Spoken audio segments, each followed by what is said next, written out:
राशिद त्यागी युग करवट YouTube channel पर आपका स्वागत करता हूं। पहले पेज में आज की कुछ खास खबर। गाजियाबाद में इंदिरापुरम में एटीएस सोसाइटी है, जहां पर आज एक लड़की की लाश बरामद हुई। पुलिस ने जांच में पाया कि इस लड़की का नाम आस्था शर्मा है, जो मूल रूप से दिल्ली की रहने वाली है। गाजियाबाद में मेडिकल की तैयारी कर रही थी।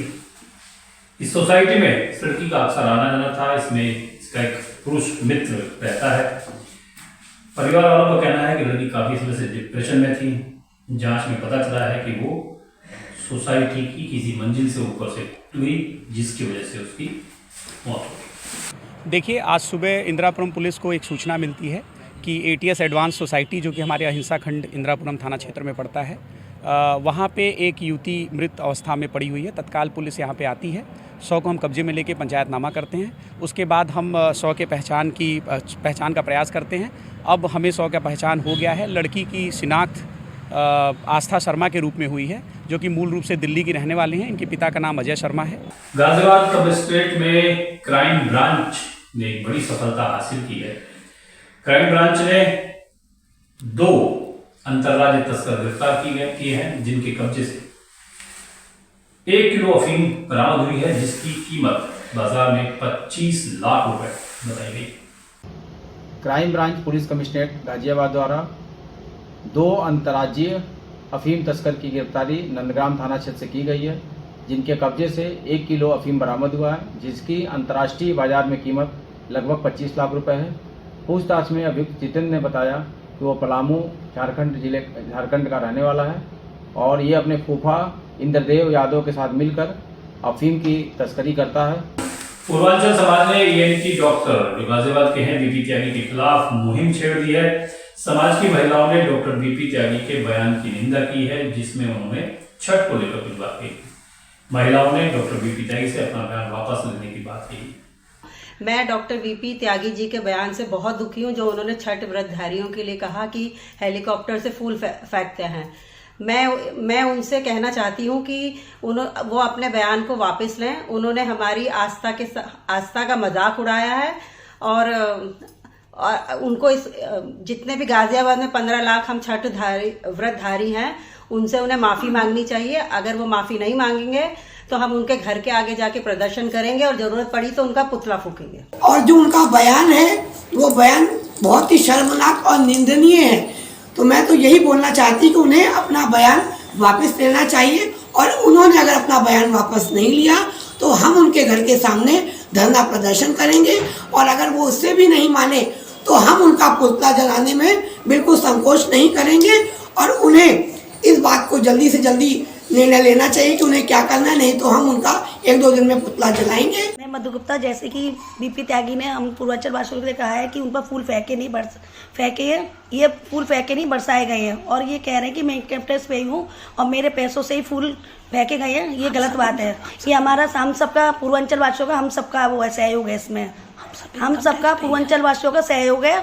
उन्होंने ही हेलीकॉप्टर और उसका अरेंजमेंट किया था फूलों का, और जैसे ही जब तक वो माफ़ी नहीं मांगेंगे अपनी कहीं भी बात पे, तो हम उनका पुतला जलाएंगे। जो छठ पर BP Tyagi ji, doctor BP Tyagi ji ने अपने स्टेटमेंट दिए हैं पूर्वांचल वासियों के खिलाफ, वो अपने बात को वापस ले। पूर्वांचल वासी उनके बात को माफ़ नहीं करेगा, मगर वो ऐसे स्टेटमेंट दिए हैं, उनके स्टेटमेंट से हम लोग नाखुश हैं और उनसे चाहते हैं कि वो अपना स्टेटमेंट वापस ले। राष्ट्रकवि कृष्णमित्र की कल पहली पुण्यतिथि मनाई गई। इस अवसर पर एक कवि सम्मेलन का भी आयोजन हुआ, जिसमें कुमार विश्वास शामिल रहे। यहाँ कवियों को सम्मानित भी किया। आपको नहीं करनी है, क्योंकि बहुत ही विशेष दिन। हर शहर में रास्ते की पहचान के लिए साइन बोर्ड लगाए जाते हैं। गाजियाबाद में भी सड़कों पर साइन बोर्ड लगे हैं, मगर ये कई जगहों पर टूट चुके हैं या फट चुके हैं। नगर निगम के अधिकारियों का इस तरफ कोई ध्यान नहीं।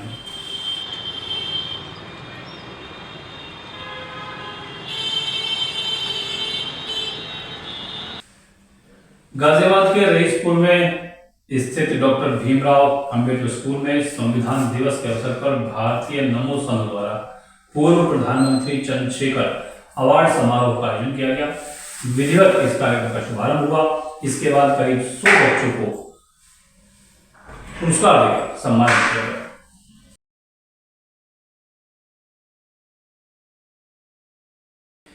ये था आज का बुलेटिन। आप खबरों का फर्स्ट माइंड।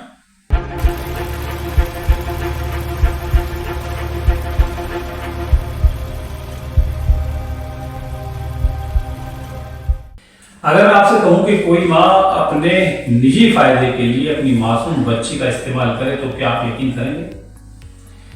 और अगर मैं ये कहूं कि उस माँ ने अपनी मासूम बच्ची के माध्यम से अपने पड़ोसी को फर्जी फंसाने के लिए दुष्कर्म की रिपोर्ट दर्ज करे, क्या आप यकीन करेंगे? आप यकीन करें न करें, लेकिन ऐसा सिर्फ सब हुआ है।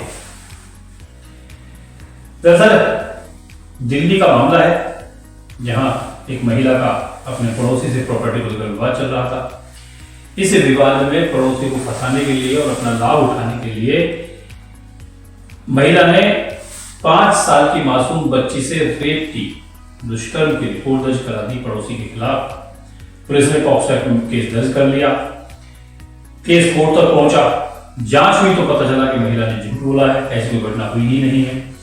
महिला का मकसद था पॉक्सो एक्ट का फायदा उठाकर पड़ोसी पर दबाव बनाना।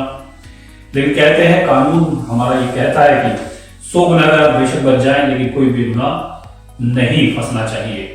और इसी पर कोर्ट ने जब इस मामले की सुनवाई की और पाया कि महिला ने सभी आरोप गलत लगाए हैं, तो कोर्ट ने उस पर 1 लाख रुपए का जुर्माना लगा दिया है। लेकिन इस बात से, इस केस से, इस घटना से ये बहस शुरू हुई है कि क्या वाकई महिलाएं पुरुषों को फंसाने के लिए या अपने निजी लाभ के लिए झूठी रिपोर्ट दर्ज कराती हैं।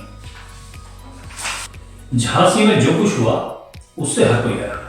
यह एक दुकान में चोरी हुई। अब आप कहेंगे चोरी हुई, चोरी सामान्य घटना है, अक्सर होती रहती है, हर शहर में होती है। लेकिन यहां जो चोरी हुई उसमें बड़ी बात यह है कि बदमाशों ने 50,000 के करीब कीमत का सामान चुराया और दुकानदार के वही खाते में लिख कर चले गए कि 10,000 रुपए का हिसाब बराबर होगा। यह घटना झांसी शहर के कोतवाली इलाके में बड़ा गांव गेट के बाहर है, जहां पर रेडीमेड कपड़ों की दुकान है। दुकान में चोरी हुई। चोरों ने तकरीबन 50,000 रुपए कीमत के कपड़े चुरा लिए। घटना के अंजाम देने के बाद वो लोग वही खाते में लिख कर चले गए कि 10,000 का हिसाब बराबर होगा। अब ना तो दुकानदार ये बता पा रहा है कि किससे उसका हिसाब किताब 10,000 का था, ना पुलिस को कोई जानकारी मिल रही है।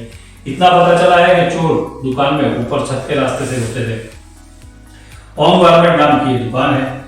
पुलिस लाख कोशिश करके भी इस केस को खोल नहीं पा रही है। सबसे बड़ी बात यह है कि दुकानदार ही नहीं बता पा रहा है, उसे याद ही नहीं है कि किससे उसको 10,000 का हिसाब करना था और कौन 50,000 रुपए के कपड़े चुराकर 10,000 का हिसाब बराबर कर गए। भारत का आदित्य L1 स्पेस यान 15 लाख किलोमीटर की दूरी करके 125 दिनों में सूर्य के नजदीक लैग्रेंजियन पॉइंट पर पहुंच गया है। आदित्य L1 लैग्रेंजियन पॉइंट की सूर्य की तस्वीरें हमें भारत को भेजेगा, वैज्ञानिकों को भेजेगा। सूर्य का अध्ययन के लिए भेजा गया है। इसका सफर अंतिम चरण में है, जल्दी अपने पॉइंट पर पहुंच जाएगा। इसरो के चीफ एस सोमनाथ ने इसकी जानकारी दी है। उन्होंने कहा है कि आदित्य L1 बिल्कुल सही रास्ते पर है और अब यह अपने अंतिम चरण में है यात्रा पर। जल्दी ही इससे वैज्ञानिकों को चीजें मिलनी शुरू हो जाएंगी। आज की सबसे बड़ी घटना वह देश में हुई है। प्रधानमंत्री नरेंद्र मोदी ने तेजस पर आज उड़ान भरी। उड़ान भरने के बाद उन्होंने पोस्ट भी किया। उन्होंने कहा कि इस अनुभव ने हमारे देश की स्वदेशी क्षमताओं में मेरे विश्वास को काफी हद तक बढ़ा दिया। इसने हमारी राष्ट्रीय क्षमता के बारे में मुल्क में नए सिरे से गर्व और आशावाद की भावना जागृत की है। प्रधानमंत्री नरेंद्र मोदी ने कर्नाटक के बेंगलुरु से तेजस विमान में उड़ान भरी। प्रधानमंत्री ने आज हिंदुस्तान एरोनॉटिक्स लिमिटेड की फैसिलिटी से पहुंचे थे। उन्होंने तेजस की मैन्युफैक्चरिंग हब का निरीक्षण किया। उड़ान के बाद प्रधानमंत्री ने सोशल मीडिया पर पोस्ट किया, लिखा तेजस पर सफलतापूर्वक उड़ान पूरी हुई है। यह अनुभव अविश्वसनीय है।